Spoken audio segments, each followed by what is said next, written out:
Mapagpalang araw mga kagimat, good morning. Naglilinis man ako ng paborito kong ulam mga kagimat kagimat yan mga kagimat. Binabad ko po ito sa suka mga kagimat kag asin, suka kag asin para yung langsa niya mga kagimat matanggal talaga yung mga madudulas mga kagimat. Yun ang langsa mga kagimat kaya kailangan yung piyuhan. Ang luto ko kahapon mga kagimat yun adobo. Ngayon ang gagawin ko nito mga kagimat, lagyan ko ng puso ng saging, sinisisigangin ko to mga kagimat.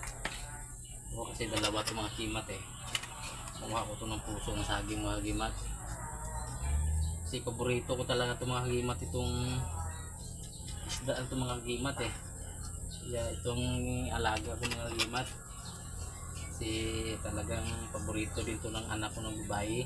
Parehas kami ng paborito Mapagpalang araw po mga kagimat. Ito po ang yung kagimat ng medalyang papel ng Mindanao. Thank you for watching. God bless po mga kagimat.